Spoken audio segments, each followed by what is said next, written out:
மூக்குக்கு மேல வேலை இருந்தாலும், மூக்குல சளி வந்துட்டா, நம்மனால நம்மளையே கண்ட்ரோல் பண்ண முடியாது. ஸோ, அப்பேற்பட்ட சளி ஒழிக்கிறதுக்கான ஒரு சூப்பரான வீடியோ தான் பார்க்க போறோம்.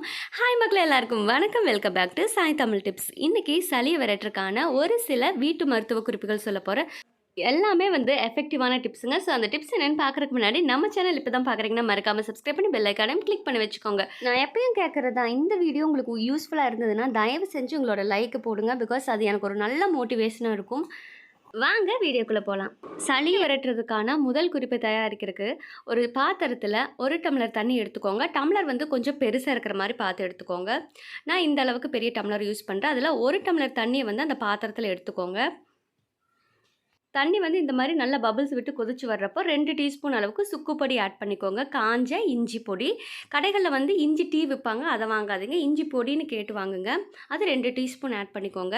இது கூட 1/4 டீஸ்பூன் அளவுக்கு பார்த்தீங்கன்னா எலுமிச்சையோட ஜூஸ் ஆட் பண்ணிக்கோங்க. 4லிருந்து 5 சொட்டுக்கள். இப்போ நம்ம ரெடி பண்ணி வச்சுருக்க இந்த சுக்கு தண்ணீர் கூட நீங்கள் 1 டேபிள் ஸ்பூன் வந்து தேன் கலந்து காலையிலும் மாலையிலும் 2 வேளை குடிச்சிட்டு வாங்க. ஒரு நாளைக்கு 2 வேளைன்னு 3 தினங்கள் நீங்கள் குடித்தாலே உங்களோட சளி வந்து ஓடி போயிடும். ஸோ அடுத்த டிப்ஸ் என்னென்னு பார்த்தீங்கன்னா, 1 ஸ்பூன் சின்ன வெங்காய ஜூஸு, 1 ஸ்பூன் இஞ்சி ஜூஸு, 1 ஸ்பூன் தேன், 3யுமே வந்து சம அளவில் எடுத்துகிட்டு நல்லா மிக்ஸ் பண்ணிக்கோங்க. மிக்ஸ் பண்ணிவிட்டு அதை வந்து காலையில் மட்டும் ஒரு டைம் குடிங்க. இந்த டிப்ஸ் வெறும் 2 நாளில் உங்களோட சளியை வந்து ஈஸியாக போக்கிடும். ஸோ இதை கட்டாயமாக ட்ரை பண்ணி பாருங்கள். 3வது டிப்ஸ் என்னென்னு பார்த்தீங்கன்னா, 1 டீஸ்பூன் ஏலக்காய் பொடி எடுத்துக்கோங்க. அதை நெய் விட்டு நல்லா குழச்சிட்டு அதை அப்படியே வந்து சாப்பிட்டீங்கன்னா உங்களோட நெஞ்சு சளி வந்து முற்றிலுமாக நீங்கிடும். ஒரு நாளைக்கு 1 வேளை இல்லாட்டி 2 வேளைன்னு 2லிருந்து 3 நாட்களுக்கு நீங்கள் ஃபாலோ பண்ணணும். ஸோ அடுத்த டிப்ஸ் என்னென்னு பார்த்தீங்கன்னா, 1 டீஸ்பூன் சீரகத்தூள் எடுத்துக்கோங்க. சீரகத்தோட பொடி எடுத்துட்டு அது கூட வந்து 1 டீஸ்பூன் அளவுக்கு பனங்கல்கண்டு வச்சு நல்லா மிக்ஸ் பண்ணிவிட்டு அதை அப்படியே சாப்பிட்டுக்கோங்க.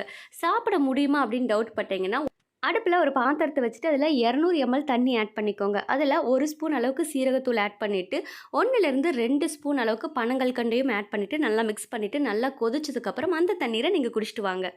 இந்த டிப்ஸ் ரொம்ப சீக்கிரமாகவே சளிக்கு டாட்டா பை பை சொல்ல வச்சிடும். ஸோ இன்றைக்கி பார்த்த 4 டிப்ஸுமே பார்த்தீங்கன்னா சூப்பரான டிப்ஸுங்க சளியை போக்குறதுக்கு. இதில் உங்களுக்கு எது ஆப்டாக இருக்கோ எது வசதியாக இருக்கோ அதை ட்ரை பண்ணி பாருங்கள். நீ பெஸ்ட்டாக நான் பெஸ்ட்டாக நான் அடிச்சு காட்டுறா அப்படின்னு வடிவேல் சொல்லுவார் இல்லையா, அந்த மாதிரி இதில் எல்லாமே பெஸ்ட்டாக இருக்கும். அதே மாதிரி இதில் எந்த டிப்ஸ் வந்து உங்களுக்கு யூஸ்ஃபுல்லாக இருந்துச்சு, எந்த டிப்ஸை நீங்கள் பர்சனலாக யூஸ் பண்ணுவீங்க இது இல்லாமல் அப்படின்னு சொல்லிட்டு ஷேர் பண்ணிக்கோங்க. நிறைய பேருக்கு யூஸ்ஃபுல்லாக இருக்கும். தேங்க்ஸ் ஃபார் வாட்சிங்.